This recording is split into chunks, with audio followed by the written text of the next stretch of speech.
किसी गांव में रहने वाला एक किसान अपने जीवन में चल रहे तनाव सुनकर वह किसान अगले दिन महात्मा बुद्ध के पास चला गया।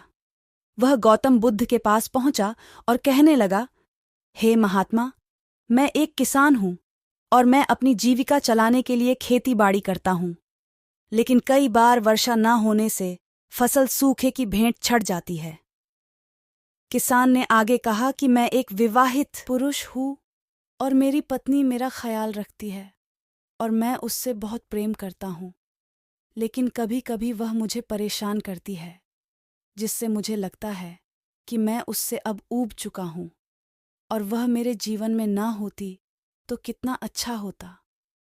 भगवान बुद्ध उस किसान की बातों को ध्यानपूर्वक सुनते रहे। किसान ने आगे बताया कि मेरे बच्चे भी हैं और वे बहुत अच्छे हैं, लेकिन कभी कभी जब वह मेरा कहना नहीं मानते तो उस समय मुझे क्रोध आता है और सोचने लग जाता हूं कि जैसे यह मेरे बच्चे हों ही ना। किसान लगातार अपने दुखों को बुद्ध से बताता गया, लेकिन महात्मा बुद्ध ने बीच में एक शब्द भी नहीं बोला। अंत में जब किसान के पास कोई समस्या नहीं रही तो वह चुप हो गया और मन हल्का करके बुद्ध के जवाब की प्रतीक्षा करने लगा।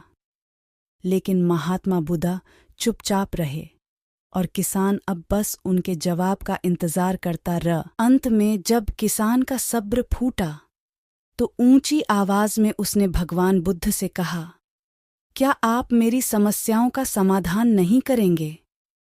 मैं तुम्हारी किसी भी प्रकार की कोई सहायता नहीं कर सकता।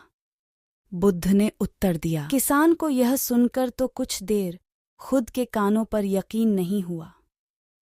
ये आप क्या कह रहे हैं?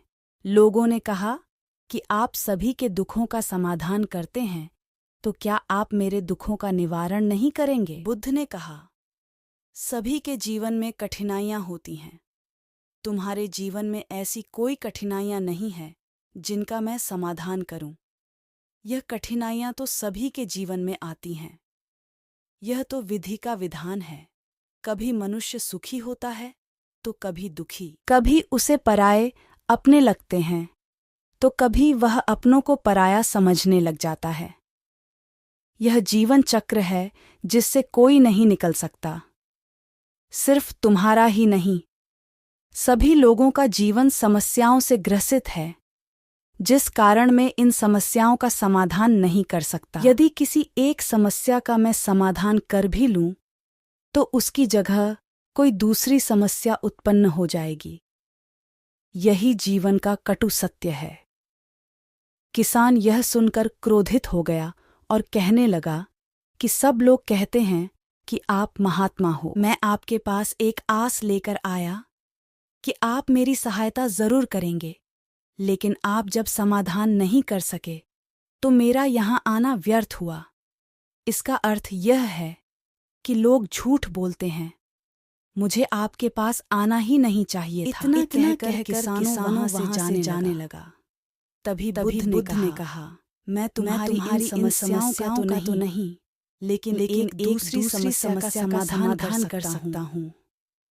किसान आश्चर्यचकित रह गया और कहने लगा कि मेरी इन समस्याओं के अलावा दूसरी समस्या भला क्या हो सकती है? बुद्ध ने कहा कि वह समस्या यह है कि तुम नहीं चाहते कि तुम्हारे जीवन में कोई समस्या हो। इसी समस्या के कारण ही दूसरी कई समस्याओं को जन्म हुआ है।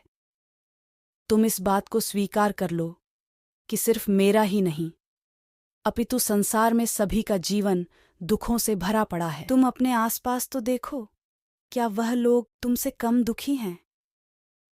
तुम्हें अपना दुख बड़ा लगता है और जो लोग तुम्हारे आसपास हैं उनको अपना दुख।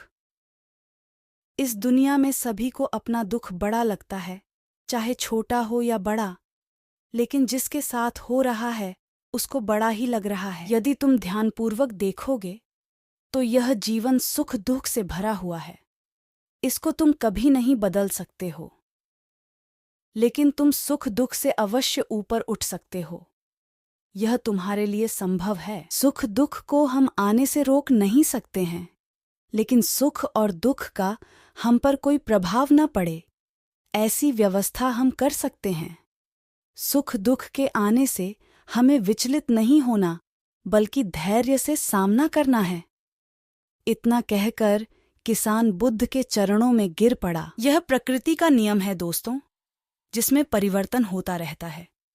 दुख और सुख आते रहेंगे, बस हमें उनके साथ अच्छे से मुकाबला करना होगा। सुख के आने पर हमें अति उत्साह नहीं होना चाहिए और दुख के आने पर हमें डटकर मुकाबला करना चाहिए। भगवान बुद्ध द्वारा इस गाने में यही कहा गया कि हमें मुश्किलों या दुखों से घबराना नहीं, बल्कि सामना करना है।